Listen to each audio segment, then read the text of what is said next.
sejahtera bagi kita semua. Halo, apa kabar? Berjumpa lagi dengan saya Ani Melina Huta Barat MPD. Kali ini kita akan membahas materi tentang ceramah. Dalam kegiatan dan rutinitas kita sehari-hari, kita sering mendengarkan kata ceramah. Seperti yang sudah kalian ketahui dan bayangkan, berceramah itu pasti berbicara di depan khalayak ramai, baik di rumah-rumah ibadah, di sekolah, dan di berbagai tempat lainnya. Sebagai seorang siswa, pernahkah kamu memiliki keinginan tampil di depan umum untuk menyampaikan informasi? Sebagai generasi muda, pasti kalian memiliki keinginan tersebut. Untuk itu, dari sekarang kalian harus sudah berlatih berbicara dan melatih kepercayaan diri di depan umum dengan tujuan kelak menjadi seseorang pembicara yang memiliki keahlian di bidangnya. Menurut kalian, apakah ceramah, pidato, khotbah, dan sambutan itu sama? Baiklah, Ibu akan jelaskan. Keempat kata tersebut sudah pasti memiliki perbedaan dan persamaan. Persamaan ceramah, pidato, khotbah, dan sambutan sama-sama berbicara di depan umum atau di depan audiens. Sedangkan perbedaan pidato, ceramah, khotbah, dan sambutan terletak pada isi masing-masing. Pidato isinya bersifat persuasi, yakni berisi ajakan untuk berbuat sesuatu. Khotbah isinya menyampaikan pengetahuan seputar keagamaan. Sambutan merupakan bagian dari susunan acara yang dapat dilaksanakan di awal sebelum acara dimulai atau di akhir setelah acara utama dimulai. Ceramah isinya menyampaikan suatu informasi yang topiknya beraneka ragam. Berikut sekilas contoh dari ceramah A. Ceramah pendidikan. Tujuan dari pendidikan itu apa sih?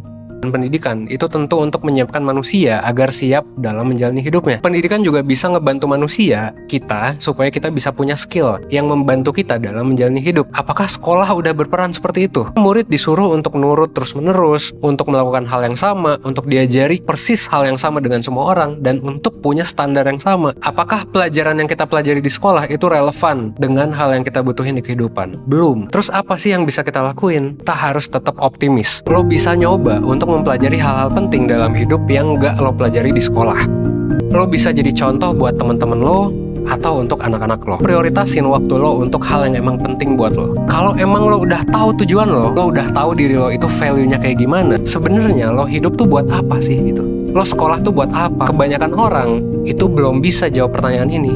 Lo harus bisa jadi orang yang menjawab pertanyaan kenapa. B. Ceramah kesehatan. Oke, halo Sobat Sehat. Dok, kenapa jerawat saya sulit sekali sembuh? Pada video saya kali ini, saya akan membahas solusi bagaimana cara menyembuhkan jerawat yang sangat membandel. Tips yang pertama adalah menghindari 3 jenis makanan. Yang pertama adalah makanan yang mengandung tinggi gula. Kedua, makanan yang mengandung tinggi gluten. Minyak goreng yang dipakai berulang kali. Kedua, 3 jenis makanan yang harus ada dalam menu Anda. Yang pertama adalah makanan yang tinggi serat. Makanan yang kedua adalah protein. Ketiga, lemak yang baik. Tips yang ketiga dari saya adalah Anda harus mengkonsumsi suplemen yang dapat mengatasi jerawat Anda. Suplemen yang pertama adalah suplemen yang mengandung probiotik. Suplemen yang kedua adalah zinc. Yang ketiga adalah antioksidan. Salam hebat luar biasa. C. Ceramah motivasi hidup. Nasihat penting untuk anak muda yang wajib banget kamu ikutin. Yang pertama, membaca buku. Padahal orang sukses itu bisa sukses karena di masa mudanya mereka lebih banyak menghabiskan waktunya untuk membaca buku, untuk belajar. Gunakanlah waktumu di masa muda untuk lebih banyak membaca buku. Yang kedua, memilih pergaulan yang benar. Nah, begitu juga dengan pergaulan. Kalau kamu bergaul saat ini akan sangat menentukan masa depan kamu di kemudian hari. Masa depan kamu yang akhirnya dipertaruhkan. Berteman dengan siapa saja boleh-boleh aja. Kamu harus bisa kuatkan hati dan pilih pergaulan yang baik, yang memang bagus untuk masa depan kamu. Yang ketiga, mengumpulkan pengalaman. Ingat, learn before earn. Kamu harus belajar dulu baru bisa menghasilkan lebih banyak lagi. Untuk bisa mendapatkan pembelajaran yang lebih banyak lagi, kamu harus banyak mencoba. Kamu harus mau berusaha, kamu harus mau bekerja keras. Karena pembelajaran inilah yang nantinya akan menjadi fondasi kamu, juga bekal kamu untuk meraih kesuksesan di masa depan. Yang keempat, menabung untuk masa depan. Nggak ada salahnya untuk menabung sejak usia muda, tidak ada salahnya untuk mempersiapkan masa depan. Karena kamu nggak akan pernah tahu apa yang akan terjadi di masa depan. Belajar untuk menahan kesenanganmu saat ini demi masa depan kamu nanti. Yang kelima, mengurangi ego. Ingat, jadilah anak muda yang gak gengsian untuk melakukan pekerjaan-pekerjaan yang sederhana. Nggak perlu banyak gaya, tapi langsung take action, membuat karya untuk masa depan. Oke? Perbedaan yang kedua, pidato merupakan ibu dari khotbah, ceramah, dan sambutan. Atau sering dikatakan, jenis-jenis pidato itu khotbah, ceramah, sambutan. Untuk menambah pemahamanmu mengenai ceramah, berikut akan disajikan materi ajar seputar ceramah.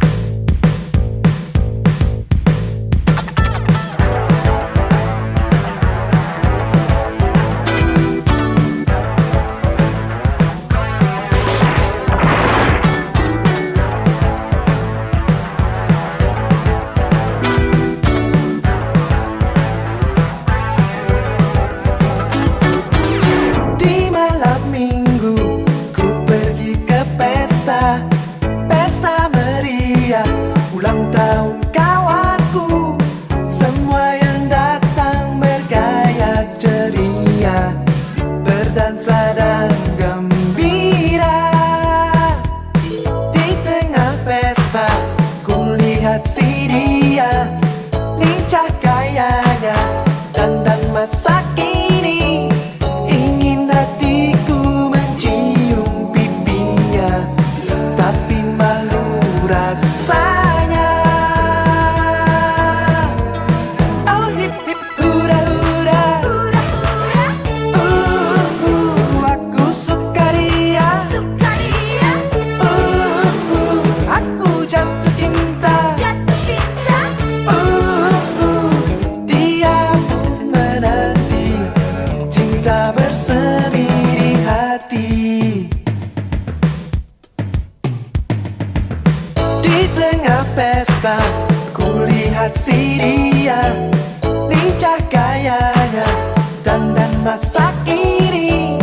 Ingin hatiku mencium pipinya, tapi malu rasanya. Oh hip hip hura hura, aku suka dia. Aku jatuh cinta. Dia pun menanti cinta bersemi di hati.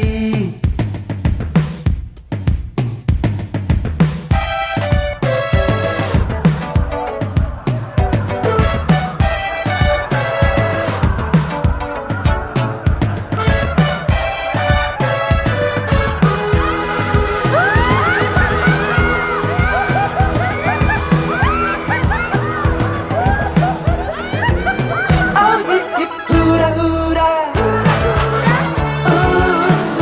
aku suka dia. Aku jatuh cinta. Sungguh suka dia. Sungguh jatuh cinta. Dia pun menanti cinta bersemi di hati. Di hati ada cinta. Oh hip hip hura hura, aku suka dia. Aku jatuh cinta. Sungguh suka dia. Sungguh Baiklah jatuh anak-anak hebat cinta. Indonesia, materi ajar seputar teks ceramah sudah kalian simak dari awal sampai akhir pembelajaran. Semoga kalian dapat memahami dan menerapkannya dalam kehidupan sehari-hari. Tetaplah menjadi siswa yang hebat, rajin belajar, dan tetap semangat.